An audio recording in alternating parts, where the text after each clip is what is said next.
अंधेरी रात थी। गांव के बीचों बीच खड़ा सदियों पुराना मंदिर अपनी घंटियों और टूटी दीवारों के बीच जैसे कोई रहस्य छुपाए खड़ा था। लोग कहते थे कि इस मंदिर में देवी का वास है, मगर सूर्यास्त के बाद कोई भी वहां कदम रखने की हिम्मत नहीं करता था। कहते थे जिसने भी मंदिर में रात बिताई वह जिंदा लौटकर कभी गाँव नहीं आया। गाँव का किसान रामदयाल अपनी मेहनत और ईमानदारी के लिए मशहूर था। उसकी एक ही बेटी थी, गौरी। गौरी बेहद खूबसूरत, सीधी सादी मगर निडर लड़की थी। वह खेतों में पिता का हाथ बटाती और खाली समय में मंदिर की सीढ़ियों पर बैठकर घंटों भगवान से बातें करती। बचपन से ही उसे लगता था कि इस मंदिर में कुछ ऐसा है जिससे लोग सच नहीं बता रहे। फिर एक दिन गांव में अचानक अकाल पड़ गया। महीनों तक बारिश नहीं हुई, खेत सूख गए, कुएं सूख गए और लोग भूख से कराहने लगे। गाँव के बुजुर्गों ने अफवाह फैलाई, देवी नाराज हो गई है और मंदिर के ताले को कोई तोड़ना चाहता है। ये सुनकर गांव वाले और भी ज्यादा डर गए। मगर गौरी के मन में सवाल उठ रहा था, अगर देवी सचमुच नाराज है तो क्यों? क्या वाकई मंदिर में कोई रहस्य है जिसे सब छिपा रहे हैं? एक रात जब पूरा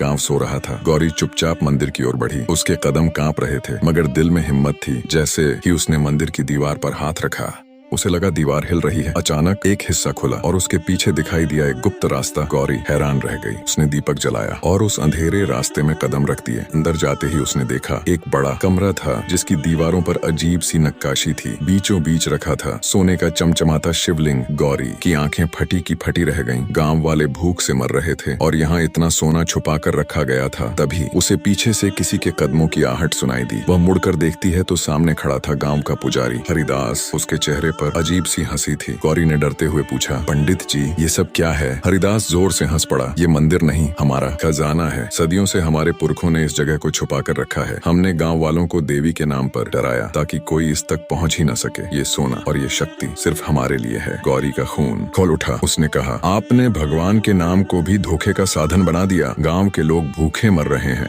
और आप यहाँ धन छुपा कर बैठे हैं। पंडित का चेहरा कठोर हो गया। वह बोला, चुप रह जा लड़की, अगर तूने ये राज किसी को बताया तो तू इस कमरे से जिंदा बाहर नहीं जाएगी। गौरी ने चारों ओर देखा। वहाँ सिर्फ अंधेरा था, पानी की बूंदें और दीपक की हल्की रोशनी। पंडित आगे बढ़ा ही था कि गौरी ने पास रखा दीपक उठाकर दीवार पर जोर से फेंक दिया। अचानक आग भड़क उठी। धुएं और चीखों से मंदिर गूंज उठा। गांव वाले शोर सुनकर भागते हुए वहाँ पहुंचे और जब उन्होंने देखा तो सब स्तब्ध रह गए। आग के बीच गुप्त कमरा जल रहा था और उसके बीचों बीच सोने का शिवलिंग सबके सामने आ चुका था। गांव वाले चिल्ला उठे, ये क्या? मंदिर में सोना छुपा था और हम भूख से मर रहे थे। हरिदास को पकड़ लिया गया। उसका चेहरा पीला पड़ गया। वह गिड़गिड़ाने लगा, मुझे छोड़ दो, मैंने लालच में ये सब किया। ये खजाना मेरा था। मगर गांव वाले अब सच्चाई जान चुके थे। उन्होंने फैसला किया, ये सोना गांव का होगा। इससे कुएं खुदवाए जाएंगे, खेतों में पानी आएगा और बच्चों को पढ़ाई मिलेगी। गौरी को सबने देवी का रूप मान लिया। लोग उसके पैरों में गिर पड़े। किसी ने कहा, आज अगर तू न होती तो हम सच कभी न जान पाते। गौरी की आंखें नम थीं। उसने धीरे से कहा, भगवान मंदिर की दीवारों में नहीं, हमारे अच्छे कर्मों में रहते हैं। अगर हम मिलकर मेहनत करें तो किसी